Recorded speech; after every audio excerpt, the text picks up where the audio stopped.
Welcome back everyone to another skill review. I'm Frizz, and today we're going to be talking about the Thievery skill in Pathfinder 2nd Edition. The Thievery skill covers many different types of skullduggery, but it doesn't necessarily require crime. It involves a lot of crime, but it doesn't need it. It's a dexterity-based skill, and a lot of the time you're going to want to have at least one person in the party to have it to get through doors or traps that you basically have to get through. You don't always want to have to rely on breaking down every door you come into, because that is going to make a lot of noise and draw a lot of attention to yourselves. Without further ado, let's just get into things. Palming an object is the most simple way to use Thievery and is the first basic action that we're going to be covering. It's so simple, in fact, that it doesn't even require that you're trained to do it, though past, level 1 or 2, you will want to be trained to have a good chance of success. For a single action, you grab a small unintended object. You then make a Thievery check versus the perception DC of anyone who is observing you. You just make that roll once, and then that's compared to each individual and their perception DC. If you succeed, then nobody notices that you took whatever you palmed, and if you fail, then they do, and the GM decides what happens. Generally, you can only grab objects that are of negligible bulk, which means that you cannot palm anything the size of a dagger or larger, but you might be able to palm larger objects with GM approval, but oftentimes that will give you penalties, or it might take more time to do it. Overall, this is a super straightforward way to use Thievery, and yeah, you're just grabbing a coin off of the table and not letting people notice you. It's not all that complicated. You might have noticed that you can't palm objects that are actually on a person, and that's because that's what the steal action is meant for. For a single action, you make a Thievery check against someone's perception DC, presumably the target of the person that you're stealing from, and you also compare it against everyone who is observing you's perception DC. You can generally only try to steal objects that are of negligible bulk, and you automatically fail if your mark is in combat or particularly on guard to having something stolen from them. If you succeed, then you can take it from them and nobody notices, and if you fail, then they do notice. Also, you take a -5 penalty on your check if you're trying to take the object out of a pocket or some other protected space, because pockets are generally designed to not be stolen from. Generally, stealing will be a bit hard to pull off, as it should be, but it's pretty straightforward and really just gets the job done, and it is very, very easy to understand and wrap your head around once you do it a couple of times. It's not a very strong combat action, but stealing is already gonna be a little bit hard to do in combat. Now we're moving on to the actions that you have to actually be trained at a minimum to be able to use with Thievery. And Disable Device is probably going to be the most common use of Thievery that you're going to be using unless you frequently go out of your way to break the law. For 2 actions, you can attempt to disable a trap or whatever weird device you run into. You then make a Thievery check against the DC of that trap or device, and on a success they need to disable it, or get 1 success if it is a particularly complex trap. In case you didn't know, some traps and some locks and all that, you have to get multiple successes to actually disable them because they're designed to be hard to disable. If you get a critical success on your Thievery check, then you disable it, or you get 2 successes if that's appropriate, but you also leave no trace of your tampering, and you can later rearm the trap or device if you want to. So you can leave no trace that you ever disable it in the first place, which isn't assumed if you just get a normal success. If you critically fail on this Thievery check, then you trigger the trap, which is very dangerous and very hazardous for your health, but that is going to be the risk that you run trying to disable it. This is nice and straightforward and really makes a lot of sense, but make sure that you do have Thieves' Tools. Most traps are going to require that you actually have Thieves' Tools to disable them, so I really do recommend picking them up. If you understand disabling a device, then picking a lock is going to be very easy for you, because it is incredibly similar. For 2 actions, you make a Thievery check against the DC for the lock, and many locks are going to be requiring multiple successes, as if you just try over and over and over again, you're eventually going to get a 20 even if you're not trained, so having multiple success requirements means that it will take increasingly long amounts of time for people who aren't trained. Basically, locks are just deterrents to keep you out, but they aren't that much of a deterrent to someone who's actually really good at lockpicking, which hopefully you are. If you critically succeed, then you open the lock or get 2 successes, and you don't leave any trace of your picking. On a success, then you do get it open, or you get 1 success if that is something that matters. If you critically fail though, then you do break some of your tools. This is absolutely not a permanent thing, as you can fix them using crafting to repair them, but you can also just buy replacement picks to use as a backup for whenever you inevitably roll a 1 picking a lock. This is pretty straightforward and is not all that complicated, but do keep in mind that picking a lock during combat will take you a long time, since if it requires 2 or 3 successes, that may take you 2 or 3 turns to get done. Now that we have all of the basic actions that you can use Thievery for out of the way and explained, let's talk about Thievery skill feats. There are going to be class feats that you can use Thievery for, but those would be covered in a class guide rather than the general skill guide. This is meant for basically everyone. So let's talk about the first one, which I'm going to butcher the pronunciation of, Concealing Legerdemain. Concealing Legerdemain is a pretty weird feat that makes you a lot better at hiding objects, considering that you don't have stealth. It allows you to use Thievery instead of stealth for the Conceal an Object activity. Normally, concealing an object takes a stealth check, and then that stealth check is then compared to people's perception DCs that are specifically searching you, but if you have Concealing Legerdemain, then you can use Thievery instead.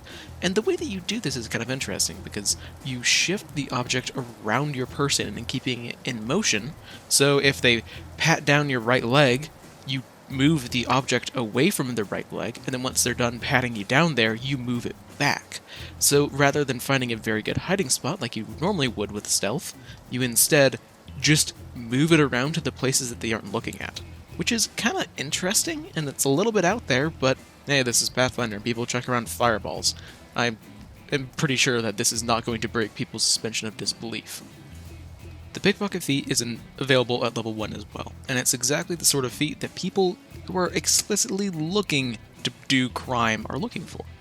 If you have it, you no longer take the -5 penalty for stealing or palming an object that are closely guarded, though you still cannot take objects that are super noticeable like worn clothing.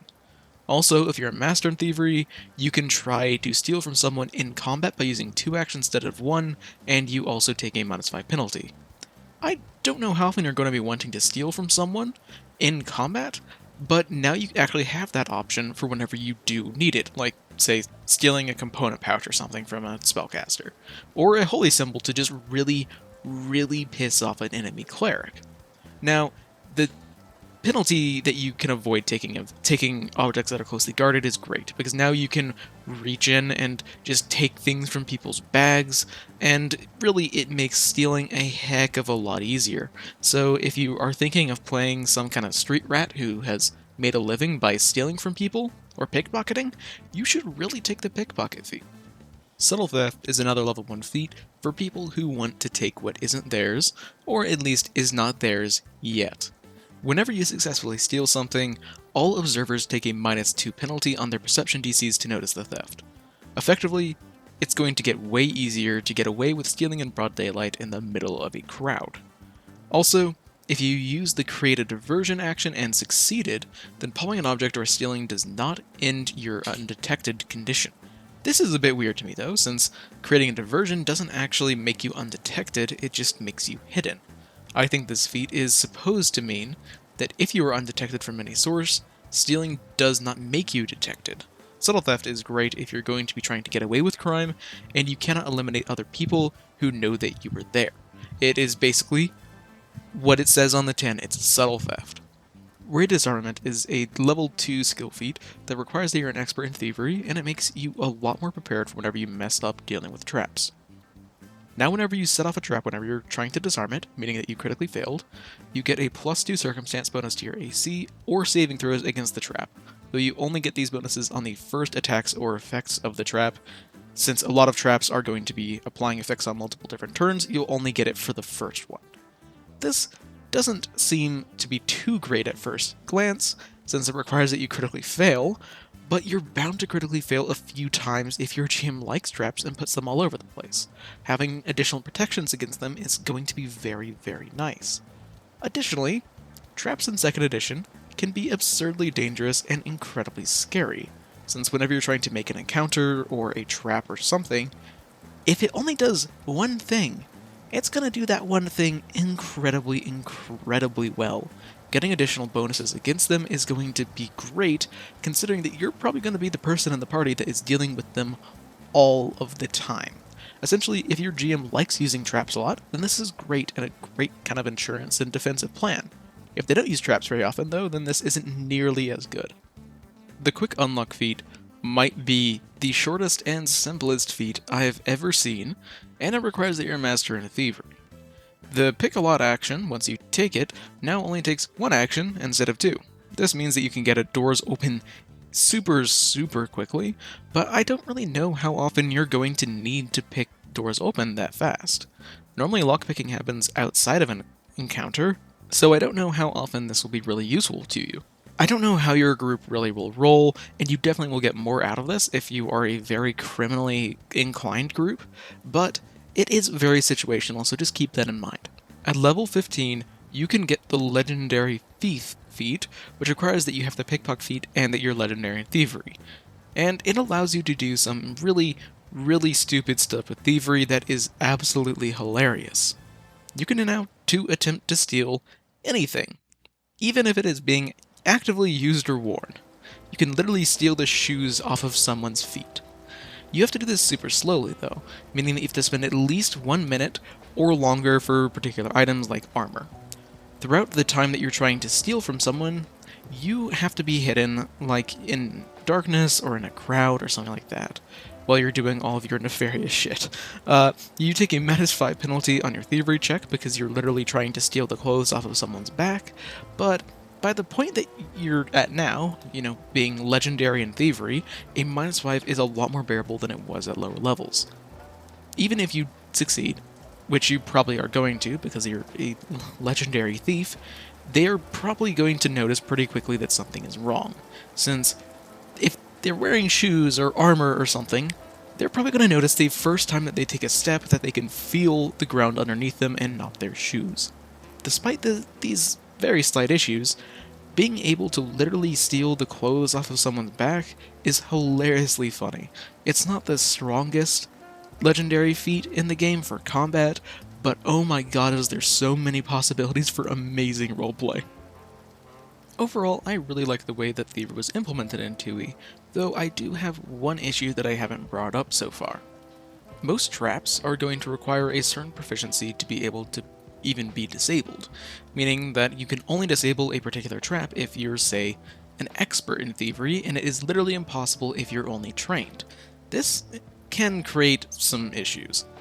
Speaking from personal experience, since let's say you run into a trap before you even hit a level where you have a proper proficiency to disable it. This means that there is literally no way for you to deal with it. Let's say that you are level 6 and you run into a trap that requires master level Thievery to be able to disable it. You literally cannot be a master in Thievery until level 7, meaning that there is literally nothing that you can do against that trap. Now, I feel like most GMs are just going to be able to say, yeah, you can just roll expert level Thievery and it'll be fine. It's going to be at a higher DC because it's assuming that you are a master in Thievery. So it'll be harder for you, but you can still do it. But rules as written, you literally can't do that, and that's something that I have a bit of an issue with, because it basically just is kind of weird and just doesn't make a lot of sense and doesn't feel fun to play as a player. I don't know if completely ignoring it is a good idea, but it can be really frustrating to deal with, so that's my recommendation. Overall, though, everything else about the Thievery skill is great, and it's very simple and straightforward and flexible, which is wonderful, and everything that I like about Pathfinder 2e. Thanks for watching the video. I've been really interested in making a guide to Thievery for a bit now, since it's a skill that basically every single party is going to need at some point. I hope that you've learned something from the video. If you think that I got anything wrong, then let me know. I always am happy to answer any questions or constructive criticism down below. I'd love to really hear any of that. Seriously, it is my best way to improve my videos. As always, liking, commenting, and subscribing would be greatly appreciated. And until I see you next, live a wonderful life.